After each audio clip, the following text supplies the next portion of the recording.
జై మా కాల్ భైరవ్, హరహర మహాదేవ్. మనకు మనస్సు అనేది నిలకడ ఉండదు.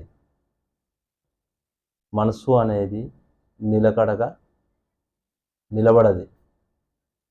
మనం ఏ పని చేద్దామన్నా కానీ ఎన్నో విధాలుగా పోతుంటుంది. క్షణ పొరపాట్ల మనం అనుకున్న పని కన్నా అది ఎక్కడో పోయి వస్తుంది. అక్కడికి పోయి ఏం చేయాలో చేసుకొని ఇతర పడుతుంది. కానీ మన మనసు అనేది మనకు నిలకడలేక మనం ఏం చేస్తామో మనకే తెలియదు. చిత్తం లేని మనిషిల వీడు అని అంటారు ఎవరన్నా ఉంటే. చిత్తము అనేది ఉండదు ఈ మనిషి దగ్గర అనే మాట మాట్లాడతారు. ఎందుకంటే మన మనసు అనేది పరిపరి విధాలలో పోతుంటుంది. కాబట్టి ఎన్ని రకాల మనం నిలబడ్డా కానీ ఎవరి దగ్గరికి పోయి మనం ఏమో మాట్లాడాలి, ఇలా ఒక విధానం ఒకరి దగ్గరికి పోయి మాట్లాడాలి. ఇలా ఈ పని విషయంలో మనం అనుకున్నాం, ఆ పని విషయంలో అయితే లేదు. పోయినా కానీ 4-5 సార్లు పోతున్నాం వస్తున్నాం. మన మనసు 10 సార్లు చెప్తుంది ఆ మనిషి దగ్గర పోతే పని అయితే లేదు, మనకి ఏంది ఏం కదా అని విషయాలు చెప్తూనే ఉంటుంది. మనకు అనుకుంటున్నాడు అయినా ఏమైంది, మొన్న పోయినప్పుడు కాలే కదా, ఇప్పుడు పోయినప్పుడు మనకు పని అవుతుందిలే, మనం పోతాం కదా అనుకుంటాం. డబ్బు విషయంలో కావచ్చు, 10 రూపాయలు మన జేబులున్నా ఖర్చు అయిపోతుంది, నిలబడది. 10 సార్లు తిరిగే వరకల్లా 1000 రూపాయల ఖర్చు అవుతుంది. ఇప్పుడు మళ్ళా మనకు డబ్బు ఇప్పుడు చాలా అత్యవసరాలు. డబ్బుతోని ఎంత చెప్పిన ఏ విధానంగా పోయినా కానీ డబ్బు అనేది మనకు చేతిలో నిలబడది. ఉన్న 1000 రూపాయలు వేసుకొని పోతే 1000 రూపాయలు ఖర్చు, 1000 రూపాయలు ఖర్చు కాగా మళ్ళీ 1000 రూపాయలు అక్కడ మనం ఏదో విధంగా చేసి మళ్ళీ అప్పు చేసుకుని వస్తాం. జేబులో ఉన్నవి పోతాయి, అక్కడ అప్పు చేసి మళ్ళీ వస్తాం. మనసు నిలకడగా నిలబడది.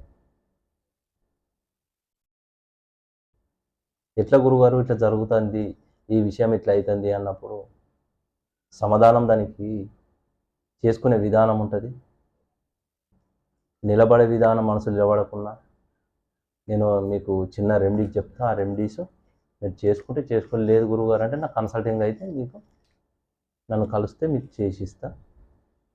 మీకు పని సక్రమంగా ఎక్కడ పోయినా కానీ జరుగుతుంది. మనకు యంత్రము, మంత్రము, తంత్రము ఇవి మొదటి నుంచే ఉంది, పూర్వం నుంచే ఉన్నది. ఇప్పుడేం కొత్తగా ఏం రాలే. ప్రతి విషయము మనకు ఋషులు అప్పటి నుంచి తాళపత్ర గ్రంథాలలో అన్ని రాశులే బయటకు తీసిండు. మనకు పొద్దుగల ఇది కలియుగం. ఇది కలియుగంలో కలికి నారాయణుడు ఇచ్చిన వరం అది. మనం ఎంత మంచిగా ఉన్నా కానీ మన మనసు జరసేపట్లో మారిపోతుంటుంది. ఏ విధానంగా అయినా కానీ మారిపోతుంది. మారిపోదు అనే విషయం లేదు. క్షణ పొరపాట్ల మనం చెప్పింది ఒకటి, మనము విషయం బయట చెప్పిన వాళ్ళు 1 నిమిషం కూడా ఉండదు, మళ్ళీ వాళ్ళకి చెప్పేస్తాం వేరే వాళ్ళ విషయం. అప్పుడే వాళ్ళు కొట్టుకునేటట్టు తయారు అవుతుంది మనసు. కలి అదే విధానం ఉంటాడు. కలి పురుషుడే అట్లా, కలి పురుషుడే ఆ విధానంగా తయారయ్యాడు. మనసు అనేది నిలవకుండా అప్పటిదప్పుడే క్షణ పొరపాట్ల కొట్టుకునేటట్టు చేస్తాడు కలి. అట్టించిండు నారాయణుడు. అందు గురించి ఏదో భగవంతుడు దిగొత్తాడు మనకి ఏదో జరుగుతుంది అంటే కాదు. భగవంతుడు ఈ విధానంగా రాడు. భగవంతుడు వచ్చేది హోమంలా, అదో పెద్ద ప్రాసెస్లా. అవి వేర్లే. అవి మంత్రం తీసుకున్నప్పుడు దాని విషయం వేరు. మనకు మనసు నిలకడ ఉండకపోతే మీరు చేసుకోవాల్సిన రెమెడీస్ నేను ఒకటి చెప్తాను, మీరు చేసుకోండి. లేదంటే నన్ను కలిస్తే నేను చేసిస్తాను. ఈ యంత్రం, ఒక యంత్రము మీరు తీసుకొని ఈ యంత్రం రాసుకొని దేవదత్త అనే అక్కడ మీరు పేరు రాసుకోండి. దేని గురించి చేసుకుంటారు మీరు? మరి గురుగారు మీరు దేని గురించి చూపించారు ఇది అంటే, మనసు నిలకడ ఉండాలంటే మీరు ఏదో ఒక దేవతను మీరు ఈ మధ్యలో రాసి ఈ యంత్రం తయారు చేసుకొని పెట్టుకోండి. యంత్రం తయారు చేసి పెట్టుకోండి. ఇలా దీనికి పసుపు, కుంకుమ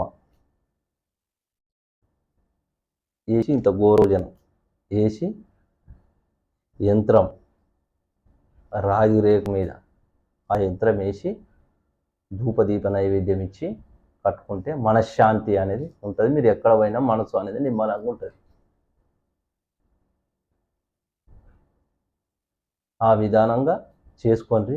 లేదు గురువుగారు మాకు చేసుకోరాదు అంటే అవును, మంత్రసిద్ధి జరిగిన వాళ్ళతోనే చేయించుకుంటే చాలా శక్తివంతం, చాలా శక్తి మంత్రంతో.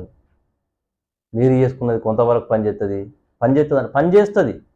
100% పని చేయదని కాదు, అలా 50% మీది పని చేస్తే 200% మాది పని చేస్తుంది. అట్లా యంత్రాలు, తంత్రాలు, మంత్రాలు అన్నీ ఉన్నాయి. ప్రతి ఒక్కటి లేదు అన్నట్టు ఏం లేదు, అన్నీ ఉన్నాయి. చేసుకోండి. లేదంటే నెంబర్కు వాట్సాప్ నెంబర్ కాల్ మెసేజ్ పెడితే మీరు ఏంటిదని అడిగితే నేను చెప్తాను. లేదంటే మీరు కన్సల్టింగ్ చేయించుకుంటే నాతో మీరు చేయించుకోవాలనుకుంటే చేయించుకోండి, చేసిస్తా. జై మహాకాల్ భైరవ్, హర హర మహాదేవ్.